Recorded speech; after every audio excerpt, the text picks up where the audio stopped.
Hello नमस्कार, स्वागत है आपका अपने इस video series weekly market scenario में। और मैं हूं आपका दोस्त अभिजीत श्रीवास्तव। मार्केट आपने देखा है इस वीक नए हाईज दिखाती हमें नज़र आई है और यहां से अच्छी उम्मीदें बढ़ती चली जा रही हैं। कुछ एक हमारे लिए जो हर्डल्स हैं उनकी तो आज चर्चा करेंगे ही, लेकिन साथ ही साथ जो हमारा ओवरऑल व्यू है वो किस दिशा में बढ़ रहा है उसकी भी बात करेंगे। हम शुरू करते हैं आज का वीकली मार्केट सिनेरियो। आगे बढ़ने से पहले यही रिक्वेस्ट करना चाहूँगा कि अगर आप सेक्टर्स में ज़्यादा इंटरेस्टेड नहीं हैं या आपको पता है ओवरऑल उसको कैसे हैंडल करना है, आप इस चार्ट वाले सेक्शन को स्किप कर सकते हैं। मैं टाइम मेंशन करने की वीडियो में कोशिश ज़रूर करूँगा, ठीक है। तो सबसे पहले चलिए चल के चार्ट्स पे देखते हैं। सेक्टर में फार्मा आप देख पा रहे हो बहुत ही शानदार तरीके से, जैसे हमने बात किया था, एक अच्छे चाल की शुरुआत की है। हम अच्छे की ही उम्मीद कर रहे हैं। आप देख रहे हो अभी तक सब कुछ अच्छा नज़र आ रहा है। मेटल की बात करें, वो अपनी करेक्शन को कंटिन्यू कर रहा है, लेकिन हमने आपसे कहा था कि चाल हमें उसने अच्छी दी है और अच्छे चाल की उम्मीद है। तो देखते हैं यहाँ से कैसे क्या करता है, बट ओवरऑल हम इससे अच्छे की ही उम्मीद अभी तक कर रहे हैं। बात करें एनर्जी की, तो एनर्जी आप देख पा रहे हो वो अभी उसी कश्मकश में है। हालांकि इस वीक अच्छा करने की कोशिश बहुत ही अच्छे तरीके से कर रहा है। लग रहा है कि ये भी बाहर आने का पूरा आप कह सकते हो प्रयास, मुझे कहना चाहिए, कर रहा है। तो देखते हैं आने वाले हफ्तों में क्या कर रहा है, मगर इसकी जो कोशिश है ये मैं ज़रूर कहूँगा कि अच्छी नज़र आ रही है। अब कितना कामयाब होता है या नहीं वो तो वक्त ही बताएगा, ठीक है। इसके अलावा बात करें अगर आईटी सेक्टर की, तो आईटी सेक्टर ने किया धमाल, जो हम आपको बताते चले आ रहे हैं यहाँ पे कि जब तक ये एरिया ब्रेक नहीं करेगा, हर करेक्शन इज़ अपॉर्चुनिटी, वो उसमें हमें देखना ही चाहिए। आने वाले महीनों में आईटी अच्छा कर सकता है और आप देख रहे हो शानदार चाल सीधी ही दे दिया है, बहुत परेशान नहीं किया है। तो अब ये वापस अपने हाइस के आसपास आ गया है। तो फिर वही बात है, हम पहले से बात करते आ रहे हैं कि चाल की करेक्शन यहाँ से भी आ सकती थी, सेम एज वेल चाल की करेक्शन यहाँ से भी आ सकती है। ऐसी कोई बड़ी बात नहीं है। तो करेक्शन के लिए हमेशा रेडी रहें और चाल ऊपर की जो एक्सपेक्टेशन है हमारी उसको रखेंगे तो कोई दिक्कत नहीं आएगी। ऊपर ही चलता रहे ऐसी सोच के साथ चलेंगे तो झटका और शॉक, मुझे कहना चाहिए सरप्राइज कहना चाहिए, ज़रूर मिलेगा। क्योंकि यहाँ करेक्शन होती ही है अगर चाल आती ही है। सुख आता है तो दुख तो झेलना ही पड़ेगा, राइट। वरना सुख कितना अच्छा है, वो फीलिंग सुख की जो है आप उसको बहुत अच्छे से फील कर ही नहीं सकते अगर आपने दुख को फील नहीं किया है।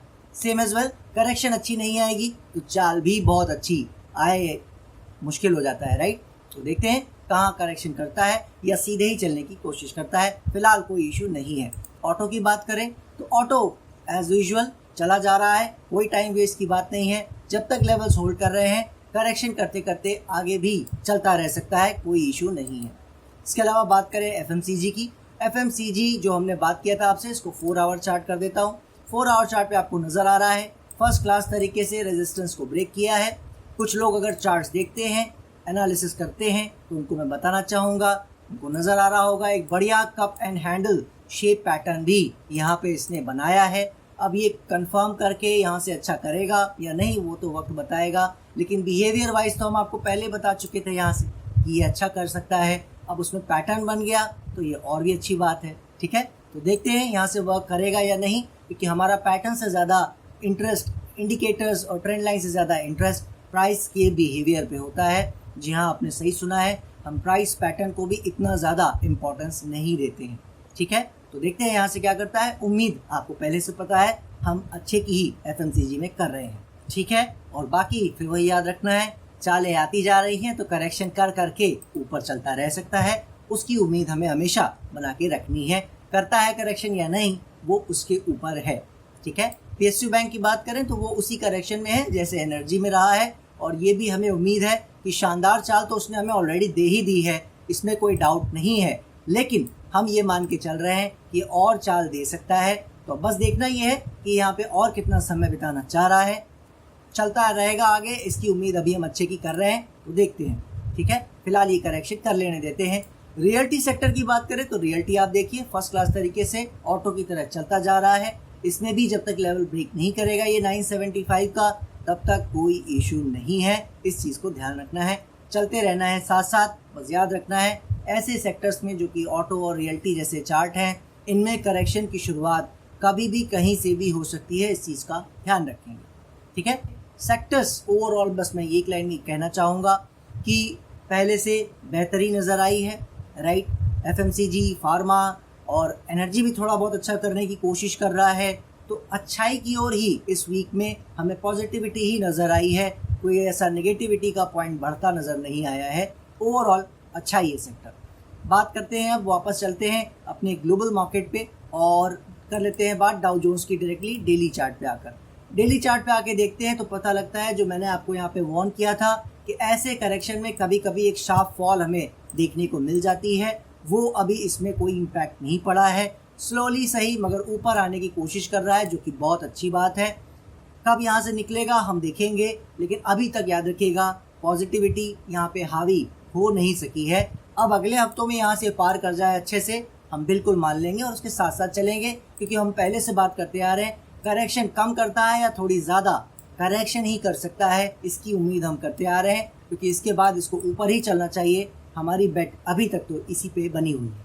ठीक है, चलिए अब देख लेते हैं अगला चार्ट, नैस्डैक आप देख पा रहे हो वो चलता चला जा रहा है। एक कैंडल आप देख रहे हो बहुत बड़ी फॉल की इस वीक बनी है, मगर आपको पता है उससे कोई खास फर्क नहीं पड़ता है। हम पहले से बात करते आ रहे हैं, एक कैंडल क्या कुछ कैंडल बना ले, कोई इश्यू नहीं है, बहुत बड़ी फॉल नहीं आनी चाहिए, इस चीज़ का हमें ध्यान रखना है। बाकी ओवरऑल अच्छा है। जब आते हैं स्मॉल कैप पे, जो यूएस का है वो थोड़ा सा और उम्मीद अच्छी जगा रहा है कि पॉजिटिविटी क्यों हावी हो सकती है। इस बार वो फिर से एक अच्छे तरीके से गैप करके एक अच्छी कैंडल्स आपने देखा है, 2 कंसेक्यूटिव कैंडल्स बनी हैं, अच्छे से निकालने की कोशिश कर रहा है, मगर याद रखिएगा अभी कोशिश में कामयाब हुआ नहीं है, राइट। वो आपको पता ही है। अगर आप नए हैं, हमारे कुछ वीडियोस को आप देखते रहेंगे, ये जर्नी है, आपको सब क्लियर हो जाएगा। लेकिन अगर आप पुराने से देख रहे हैं इन वीडियोस को हमारे, तो आपको पता है कैरेक्टर और सस्टेनेबिलिटी दोनों चाहिए, जो अभी यहाँ पे नज़र नहीं आ रही है। तो जब तक ये अच्छे से नहीं निकलेगा हम मानेंगे नहीं, लेकिन जो साइन है वो बहुत ही ज़्यादा पॉजिटिव है और उम्मीद है कि अच्छा कर सकता है। एक लाइन इसके साथ और जोड़ दे रहा हूँ, इस बार अगर ये नहीं निकला तो फिर 1-2 मंथ्स की और प्रॉब्लम ये करेगा, क्योंकि यहाँ से फिर और करेक्शन का साइज बढ़ सकता है, ये मैं आपको ज़रूर बता सकता हूँ। तो ये मौका अच्छा है, दस्तूर अच्छा है, सिनेरियो अच्छा है, फ़ायदा उठाता है या नहीं वो हम इसको देख लेंगे। बात करते हैं आगे कैक की। कैक को अगर हम देखते हैं तो वो अपनी प्रॉब्लम को जूझते हुए अभी तक वहीं पे होल्ड कर रहा है, लकीली हमारे एरियाज़ के आसपास। तो अभी तक सब कुछ ठीक है, क्या सब कुछ अच्छा हो जाएगा या नहीं वो यही बताएगा। देखिए, क्योंकि ये फ्रांस का इंटरनल इशू है, इसके हिसाब से क्या इसमें तब्दीलियाँ होंगी, उसके हिसाब से उसकी मार्केट काम करेगी। ठीक है, ये उनके अपने पर्सनल इश्यूज़ हैं जिसको ये फेस कर रहा है। क्योंकि अगर हम जर्मनी पे आते हैं तो आप देखो उसका बिल्कुल इक्विवेलेंट कंट्री है जिसको हम हमेशा उसके साथ ही देखते हैं, और आप देखो वो एकदम फर्स्ट क्लास तरीके से काम कर रहा है, करेक्शन भी कर रहा है तो ऊपर एक रेंज की तरह काम कर रहा है, कोई दिक्कत नहीं आ रही है, राइट। तो वो फ्रांस का अपना इशू है, याद रखिएगा। हम लंदन को देखें, ब्रिटेन को देखें, तो आप देख रहे हो वो भी अच्छे से करेक्ट कर रहा है। ऑब्वियसली हमने बात की थी चालाई है तो करेक्शन कर सकता है, वही वो कर रहा है, फर्स्ट क्लास तरीके से काम कर रहा है। आपका निकाई को देखें तो निकाई भी आप देखिए निकलने की कोशिश कर रहा था, लास्ट वीक भी, इस वीक भी किया है, लेकिन हम आपको बताते आ रहे हैं जब अच्छे से निकलेगा हम बताएंगे। अभी ये उसका करेक्टिव माहौल है, इसको पार कर जाएगा हम बिल्कुल मान लेंगे। अभी थोड़ा सा और कर सकता है, करेक्शन करना चाहे, करता है या नहीं वो हम देखेंगे। ब्राज़ील की बात करें तो वो भी अपनी करेक्शन कर रहा था, हमारी सोच से ज़्यादा आया था, याद है, देख रहे हो आप, ज़बरदस्त मोमेंटम इसने दिखाया है। तो बस जैसा हम इससे एक्सपेक्ट कर रहे थे, उम्मीद यही है थोड़ा बहुत और समय बिताना चाहे, यहाँ करेक्शन करना चाहे वो हो सकता है, मगर आगे इसका जो फ्यूचर है वो बहुत अच्छा हमें लग रहा है और उसके सिम्टम ये दे रहा है।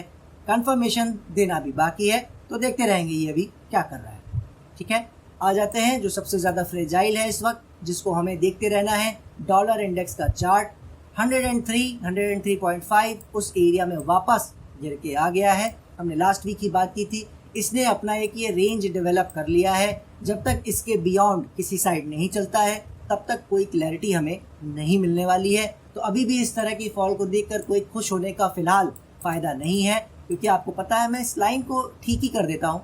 ये एरिया था actually this one 103, right, this one 103, 103.5, ये एक जोन है जो हम बात कर रहे थे, लेकिन अपेरेंटली इसने अपने आप एक जोन बना ली है। इसको मैं क्लोन कर देता हूँ, तो इससे हमें एक और लाइन मिल जाएगी, ये एरिया। अब ये इसने एक रेंज बना ली है, जब तक इससे ये बाहर नहीं निकलता है किसी साइड, हम नहीं कह सकते ये क्या करेगा, कैसे करेगा।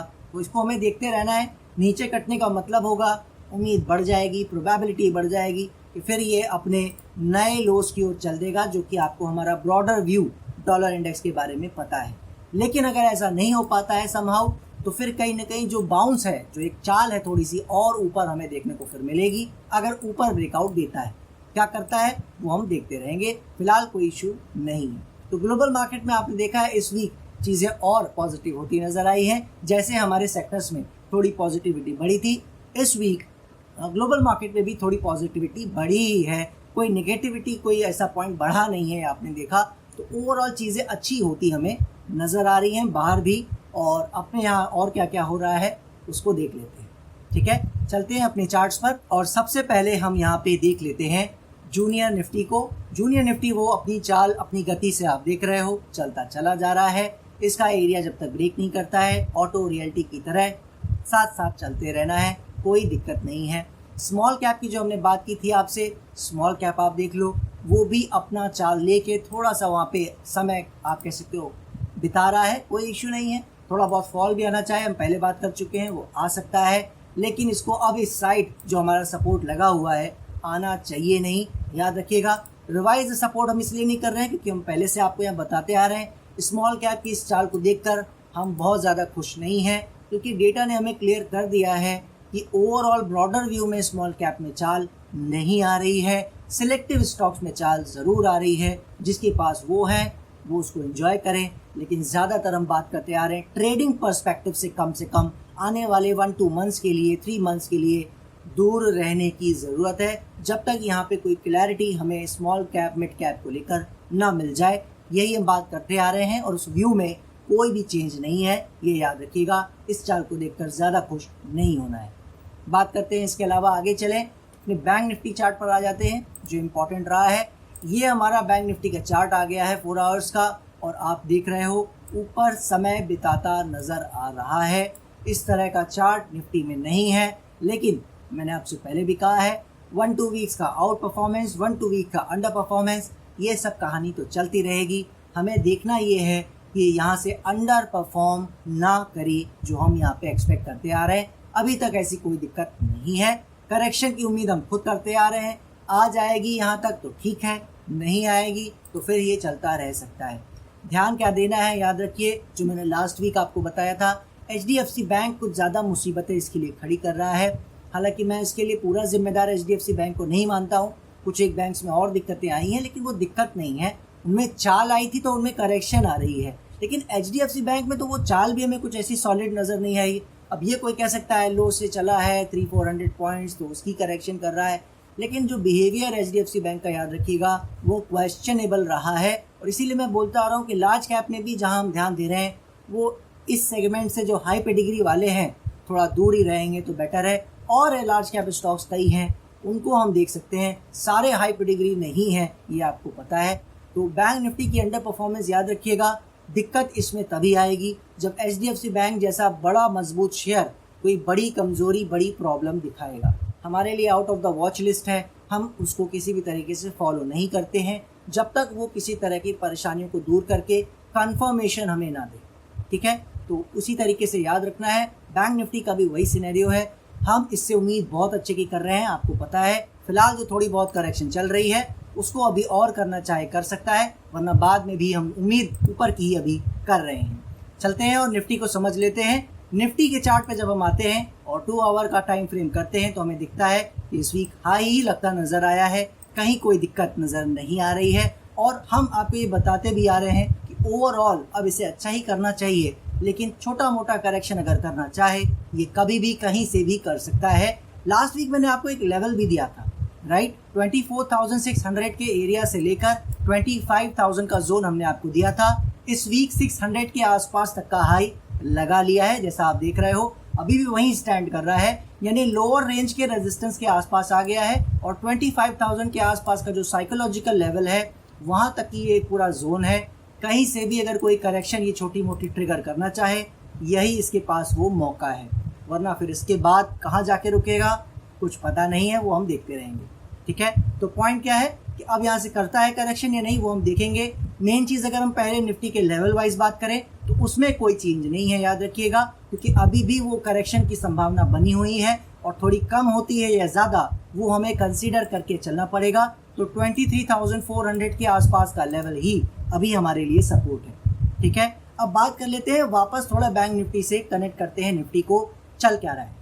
देखिए, मैंने आपको बताया था लास्ट वीक और उससे पहले से भी हम बात करते आ रहे हैं कि इन शॉर्ट में जैसे हमने कहा था कि बैंक निफ्टी में जो हम जनवरी से लेकर मार्च अप्रैल तक का जो टाइम था ऑब्जर्व का, हमने वो क्यों किया था, ताकि हमें ये पता लगे कि यहाँ से जो एक मौका बन रहा है इसके आउट परफॉर्मेंस करने का, वो ये करता है, करना चाह रहा है या नहीं, राइट। और हमने देखा भी कि वहाँ पे उसने बहुत अच्छा हमें ऐसा रिजल्ट नहीं दिया जिससे हम बहुत ज़्यादा खुश हो सके, लेकिन स्टिल उसने अच्छा काम किया है, अच्छे से उसको होल्ड किया और हमारी उम्मीद बनी रही कि अभी भी आउट परफॉर्म कर सकता है। तो जल्दी से आपको ये बता देता हूँ खेल क्या है, जिस पॉइंट को आप समझ सकते हो उस पॉइंट को डिस्कस कर लेते हैं।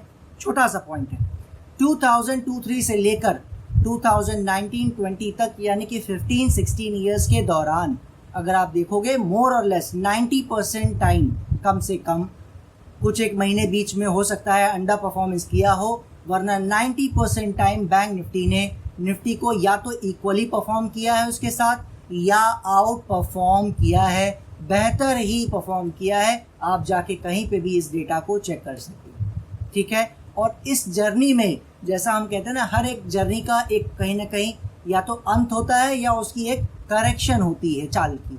तो ये उस 15-16 ईयर चाल की एक ये 4-5 ईयर्स का हॉल्ट लग गया, जिसकी हमने प्रिडिक्शन की थी आपसे, आपको बताया था कि हो सकता है साल 6 महीना आगे पीछे लग जाए, लेकिन आगे का समय यहाँ से बैंक निफ्टी का अच्छा नहीं है। और आपने देखा लकीली 2019-20 से टोटल अंडर परफॉर्मर रहा है, गिरा नहीं, लेकिन अंडर परफॉर्मेंस का मतलब ही यही होता है कि अगर गिरे ना फिर भी मार्केट बाकी अच्छा करे, वो उतना अच्छा परफॉर्म ना करे। और आप देख सकते हो जाके बैंक निफ्टी के स्टॉक्स के क्या रिटर्न्स हैं और बाकी कैपिटल गुड्स, फार्मा, ऑटो, उनके सेक्टर्स के जिनकी हम बात करते आ रहे हैं आपसे, उन सेक्टर्स के रिजल्ट क्या हैं, उनके रिटर्न्स स्टॉक्स के क्या हैं।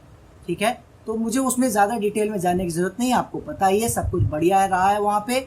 तो पॉइंट ये है कि ये वो आराम करके ये 2024 में मौका बना है जब ये उस अंडर परफॉर्मेंस को खत्म करके यहाँ से आउट परफॉर्मेंस कर सकता है। ऐसी ही हमें एक टाइम लाइन मिली है और हमने उसमें आपको बताया है कि अच्छा कर सकता है। अब आपको ये टाइम क्यों बताया मैंने, ताकि आप समझ सको ये कुछ महीनों की बातें हम नहीं कर रहे हैं, ये इसकी पूरे ज़िंदगी की जर्नी हम आपसे बता रहे हैं। यानी अगर इस दौरान अगर 2-3 मंथ थोड़ा बहुत ऊपर नीचे करता भी है, लेकिन 2024 एंड 2025 का टाइम इसके लिए क्रूशियल है।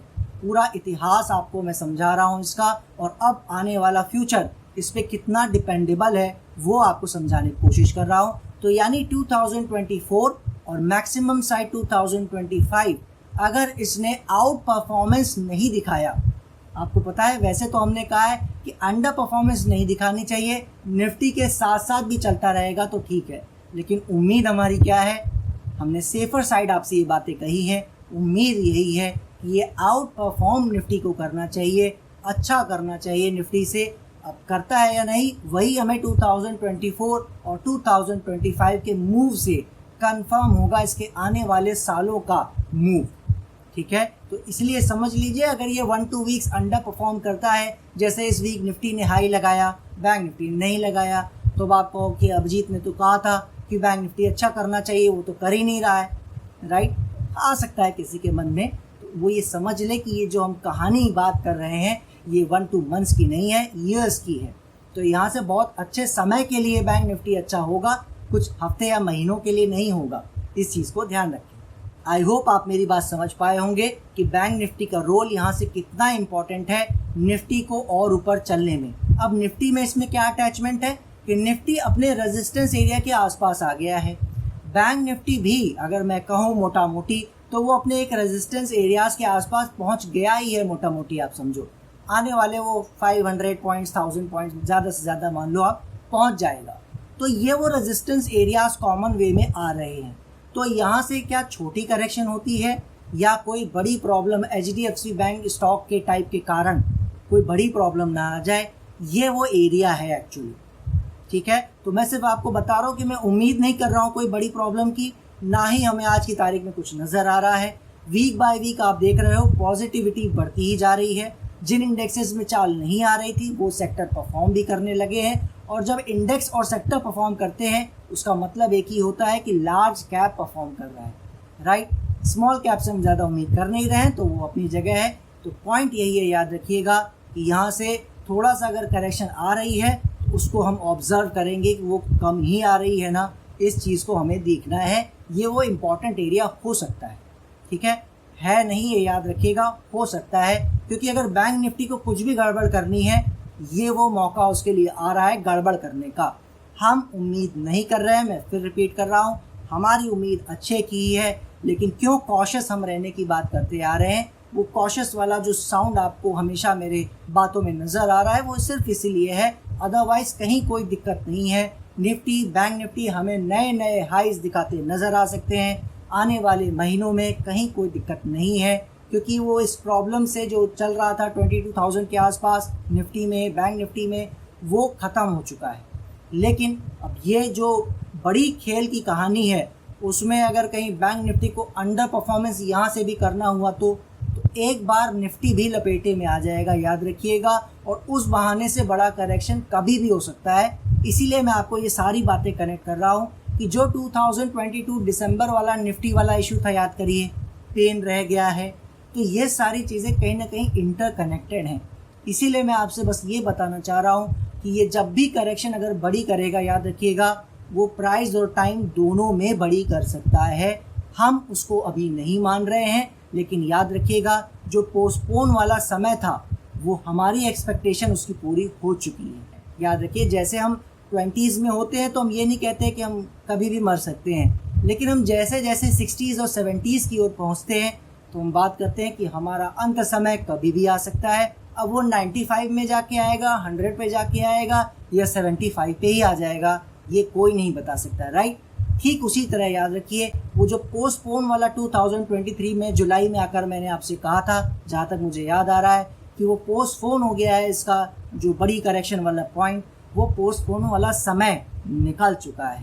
तो अब यहाँ से फिर वही बात है, हम 60s 70s के ड्यूरेशन में है, यहाँ से अब हम 95 ईयर्स तक जीवित रहेंगे, यानी कि ये आने वाले 5-6 मंथ और चलेगा, या ये कभी भी कोई प्रॉब्लम कर देगा, उस चीज़ को हमें ध्यान में रखना है, बस उसको भूलना नहीं है। सिर्फ इस पर्पज से बता रहा हूँ, analysis wise, sector wise, global point of wise सब कुछ ओके नज़र आ रहा है। छोटी करेक्शन की ही उम्मीद है, फिर क्लियर कर दे रहा हूँ, कोई दिक्कत नहीं है, लेकिन दिक्कत बढ़ेगी तो उसको आप कह सकते हो अंडर एस्टिमेट हमें नहीं करना है। डोंट वरी, हम हैं यहाँ पे, वीक बाय वीक डिस्कस करेंगे ही। टेलीग्राम ग्रुप और चैनल फ्री है, कोई मैसेज होगा मिड वीक में तो वहाँ पे भी हम डाल देंगे। सो आई होप आप कंफ्यूज नहीं हुए होंगे। बड़ी पिक्चर के कारण वो बीच का जो बड़ा करेक्शन है वो कभी भी ट्रिगर हो सकता है। अब वो यहाँ से संभावनाएं बढ़ेंगी ही, याद रखिएगा, घटने वाली नहीं है। अब चाल 6 मंथ्स चलेगी यहाँ से ऊपर या 1 मंथ चलेगी, वो अब यहाँ से कह पाना मुश्किल रहेगा। प्राइस वाइज, बिहेवियर वाइज सब अच्छा नज़र आ रहा है और चाल की हमें उम्मीद है, इसीलिए हम चल रहे हैं। लेकिन आपने इसीलिए ध्यान दिया होगा, टारगेट्स हमने कोई नहीं दिए हैं, क्योंकि अब यहाँ से टारगेट की बात करना बेमानी होगा। चलने को ये 30,000 भी निफ्टी जा सकता है यहाँ से straight, no issues at all, लेकिन ना चले तो कहीं भी ये यहाँ से वो एक बड़ी करेक्शन कर सकता है। जो हमने आपसे बताया था वो 5-6,000 पॉइंट का करेक्शन और वो 5-6 मंथ्स की करेक्शन, उस टाइप के एरिया में वो कभी भी जा सकता है।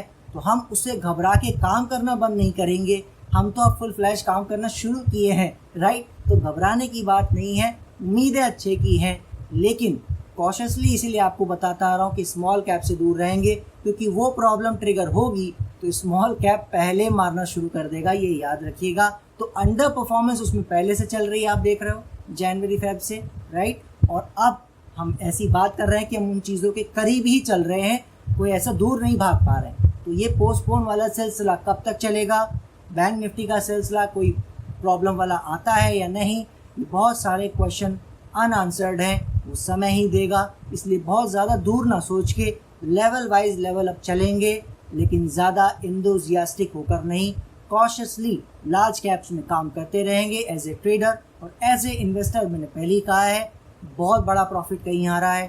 थोड़ा सा बुकिंग करके, शिफ्ट करके, ये सारी हम कुछ महीनों से बात क्यों करते आ रहे हैं। आई होप आज के वीडियो से आपको इसका थोड़ा सा अंदाज़ा लग गया होगा। उम्मीद बस कर रहा हूँ कि आप इस बातों से ज़्यादा डरेंगे नहीं, लेकिन कॉशियस ज़रूर रहेंगे आने वाले महीनों के लिए। चलता हूँ, नेक्स्ट वीक फिर मिलेंगे। तब तक के लिए जय हिंद, जय भारत।